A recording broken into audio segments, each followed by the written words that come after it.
اعوذ باللہ السمیع العلیم من الشیطان الرجیم بسم اللہ الرحمن الرحیم رب اشرح لی صدری ویسر لی امری واحلل عقدۃ من لسانی ویفقہوا قولی رب یسر ولا تعسر وتمم بالخیر وبک نستعین رب زدنی علما۔ السلام علیکم ورحمۃ اللہ وبرکاتہ۔ الحمدللہ ہم سورہ بقرہ کا ترجمہ و تفسیر کر رہے ہیں۔ 194 آیات کا ترجمہ و تفسیر الحمدللہ ہم کر چکے ہیں۔ آج کا سبق آیت نمبر 195 سے دیکھیے۔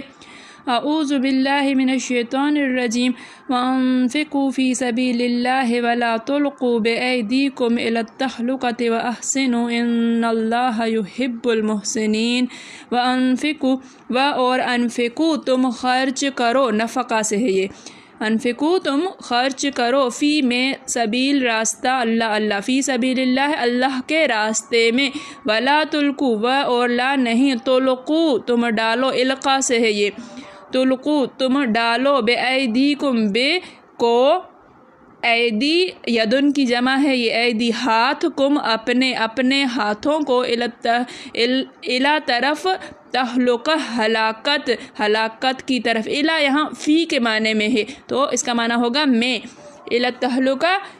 ہلاکت میں، واحسنوا و اور احسنوا تم احسان کرو، نیکی کرو، ان بے شک اللہ یحب دوست رکھتا ہے، پسند کرتا ہے، المحسنین احسان کرنے والوں کو، نیکی کرنے والوں کو۔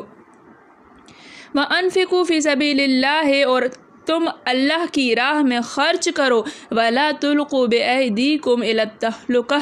اور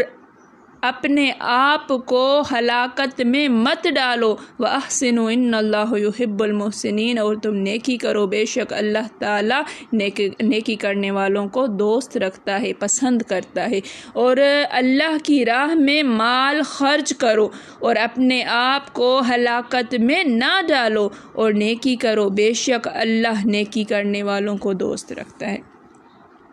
یہ آیت جو ہے یہ اللہ کی راہ میں خرچ کرنے کے بارے میں نازل ہوئی ہے۔ دیکھیے کہ ایک تو حکم ہو رہا ہے کہ اللہ کی راہ میں خرچ کرو، پھر خود کہ اپنے آپ کو ہلاکت میں مت ڈالو، گویا کہ اللہ کی راہ میں نہ دینا، اللہ کی راہ میں خرچ نہ کرنا، کسی کے ساتھ نیکی نہ کرنا، کسی کے ساتھ احسان کا معاملہ نہ کرنا، اپنے آپ کو ہلاکت میں ڈال دینے کے مترادف ہے۔ اللہ تعالیٰ کیا فرماتا ہے کہ اللہ کی راہ میں خرچ کرو اور اپنے آپ کو ہلاکت میں نہ ڈالو، کہ گویا جو کنجوسی کرتا ہے، جو بخل کرتا ہے، وہ اپنے آپ کو ہلاکت میں ڈال رہا ہے۔ حضرت حذیفہ رضی اللہ تعالیٰ عنہ فرماتے ہیں کہ یہ آیت اللہ کی راہ میں خرچ کرنے کے بارے میں نازل ہوئی ہے، اور بزرگوں نے بھی اس آیت کی تفسیر میں یہی بیان فرمایا ہے۔ حضرت ابو عمران فرماتے ہیں کہ مہاجرین میں سے ایک نے قسطنطنیہ کی جنگ میں کفار کے لشکر پر دلیرانہ حملہ کیا اور ان کی صفوں کو چیرتا ہوا ان میں گھس گیا، تو بعض لوگ کہنے لگے کہ یہ دیکھو، یہ اپنے ہاتھوں اپنی جان کو ہلاکت میں ڈال رہا ہے۔ حضرت ابو ایوب انصاری رضی اللہ تعالیٰ عنہ نے یہ سن کر فرمایا، اس آیت کا صحیح مطلب ہم جانتے ہیں،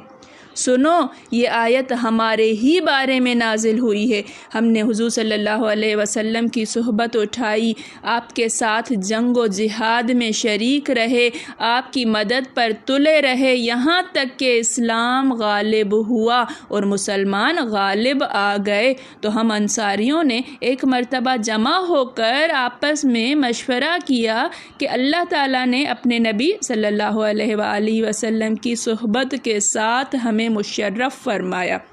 ہم آپ کی خدمت میں لگے رہے، آپ کی ہم رکابی میں جہاد کرتے رہے۔ اب بحمدللہ اسلام پھیل گیا، مسلمانوں کا غلبہ ہو گیا، لڑائی ختم ہو گئی۔ ان دنوں میں نہ ہم نے اپنی اولاد کی خبرگیری کی، نہ مال کی دیکھ بھال کی، نہ کھیتوں اور باغوں کا کچھ خیال کیا۔ اب ہمیں چاہیے کہ اپنے خانگی معاملات کی طرف توجہ کریں۔ اس پر یہ آیت نازل ہوئی۔ بس جہاد کو چھوڑ کر بال بچوں اور بیوپار تجارت میں مشغول ہو جانا، یہ اپنے ہاتھوں اپنے تئیں ہلاک کرنا ہے کہ جب جہاد کی ضرورت ہو تو جہاد فرض ہے۔ ایک اور روایت میں ہے کہ قسطنطنیہ کی لڑائی کے وقت مصریوں کے سردار حضرت عقبہ بن عامر تھے اور شامیوں کے سردار یزید بن فضالہ بن عبید تھے۔ حضرت برا بن عازب رضی اللہ تعالیٰ عنہ سے ایک شخص نے پوچھا کہ اگر میں اکیلا تنہا دشمن کی صف میں گھس جاؤں اور وہاں گھر کر جاؤں اور قتل کر دیا جاؤں تو کیا اس آیت کے مطابق میں اپنی جان کو آپ ہی ہلاک کرنے والا بنوں گا؟ آپ نے جواب دیا نہیں، اللہ اپنے نبی صلی اللہ علیہ وسلم سے فرماتا ہے کہ فقاتل فی سبیل اللہ لا تکلف الا نفسک وحرز المؤمنین، اے نبی صلی اللہ علیہ وسلم اللہ کی راہ میں لڑتا رہ، تو اپنی جان کا ہی مالک ہے، لا تکلف الا نفسک، آپ مکلف نہیں ہے بلکہ سوائے اپنے نفس کے، وحرز المؤمنین، اور مومنین کو ابھاریے جہاد کے لیے۔ اب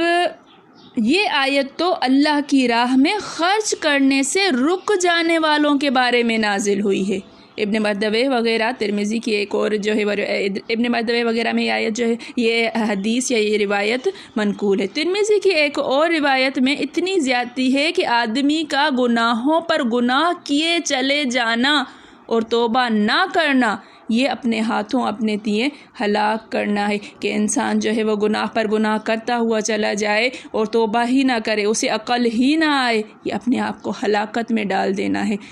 دوسرا کیا کہ اللہ کی راہ میں خرچ کرنے سے رک جانا، یہ اپنے آپ کو ہلاکت میں ڈالنا ہے۔ ابن ابی حاتم میں ہے کہ مسلمانوں نے دمشق کا محاصرہ کیا اور ازد شنوا کے قبیلے کا ایک آدمی جرت کر کے دشمنوں میں گھس گیا، ان کی صفیں چیرتا پھاڑتا اندر چلا گیا، لوگوں نے اسے برا جانا اور حضرت عمر بن عاص کے پاس یہ شکایت کی۔ چنانچہ حضرت عمر نے انہیں بلا لیا اور فرمایا قرآن میں ہے اپنی جانوں کو ہلاکت میں نہ ڈالو۔ حضرت ابن عباس رضی اللہ تعالیٰ عنہ فرماتے ہیں لڑائی میں اس طرح کی بہادری کرنا اپنی جان کو بربادی میں ڈالنا نہیں بلکہ اللہ کی راہ میں مال خرچ نہ کرنا ہلاکت میں پڑنا ہے۔ کہ وہ لوگ سمجھ رہے تھے کہ اس طرح سے صرف ایک بندہ جا کر لڑے اور اپنے آپ کو جو ہے وہ موت کے منہ میں دے دے، یہ ہلاکت میں ڈالنا ہے۔ نہیں، یہ آیت اتری ہے کہ اللہ کی راہ میں جو خرچ نہیں کرتا ہے اصل میں وہ اپنے آپ کو ہلاکت میں ڈالتا ہے۔ حضرت ضحاک بن ابو جبیرہ فرماتے ہیں کہ انصار اپنے مال اللہ کی راہ میں کھلے دل سے خرچ کرتے رہتے تھے، لیکن ایک سال قحط سالی کے موقع پر انہوں نے وہ خرچ روک لیا جس پر یہ آیت نازل ہوئی۔ حضرت امام حسن بصری رحمۃ اللہ فرماتے ہیں اس سے مراد بخل کرنا ہے، بخل کنجوسی کو کہا جاتا ہے۔ حضرت نعمان بن بشیر فرماتے ہیں کہ گنہگار کا رحمت باری سے نا امید ہو جانا یہ ہلاک ہونا ہے، کہ اللہ تعالیٰ کی رحمت سے انسان مایوس ہو جائے، یہ اپنے آپ کو ہلاکت میں ڈال دینا ہے۔ اور حضرات مفسرین بھی فرماتے ہیں کہ گناہ ہو جائیں پھر بخشش سے نا امید ہو کر گناہوں میں مشغول ہو جانا کہ اب تو میری بخشش ہوگی ہی نہیں، میں تو بخشا ہی نہیں جاؤں گا، لہٰذا گناہوں میں ہی لگا رہے، اپنے ہاتھوں پر آپ ہلاک ہونا ہے۔ تہلکہ سے مراد اللہ کا عذاب بھی بیان کیا گیا ہے، اس لفظ سے مراد جو ہے وہ اللہ کا عذاب ہے کہ اللہ کے عذاب میں خود کو نہ ڈالو۔ قرطبی رحمۃ اللہ وغیرہ سے روایت ہے کہ لوگ حضور صلی اللہ علیہ وسلم کے ساتھ جہاد میں جاتے تھے اور اپنے ساتھ کچھ خرچ نہیں لے جاتے تھے، اب یا تو وہ بھوکوں مرے یا ان کا بوجھ دوسروں پر پڑے، تو ان سے اس آیت میں فرمایا جاتا ہے کہ اللہ نے جو تمہیں دیا ہے اسے اس کی راہ کے کاموں میں لگاؤ اور اپنے ہاتھوں ہلاکت میں نہ پڑو کہ بھوک پیاس سے یا پیدل چل چل کر مر جاؤ۔ کچھ لوگ جو ہے وہ حج پر جایا کرتے ہیں، عمرے پر جایا کرتے ہیں، تو راہ سفر جو ہے وہ نہیں لے کر جایا کرتے کہ اللہ کے مہمان ہو کر جا رہے ہیں۔ خدا کے بندو، اللہ نے دیا ہوا ہے، یہاں سے لے کر جاؤ۔ اللہ کے مہمان بننے کا مطلب یہ تھوڑی ہے کہ آپ جو ہے بالکل ہاتھ چھوڑ کے اور چل پڑو اور وہاں پر پھر مانگ کے کھاؤ۔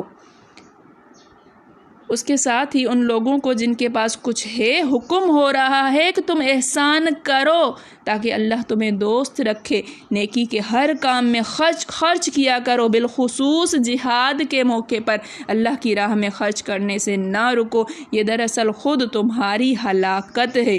اللہ کی راہ میں خرچ کرنے سے رک جانا دراصل خود تمہاری ہلاکت ہے۔ پس احسان اعلیٰ درجہ کی اطاعت ہے جس کا یہاں حکم ہو رہا ہے، اور ساتھ ہی یہ بیان ہو رہا ہے کہ احسان کرنے والے کو اللہ دوست رکھتا ہے۔ ذرا سا اسے نہیں کہ بہت مال ہوگا تو کسی کی مدد کریں گے، ہرگز نہیں۔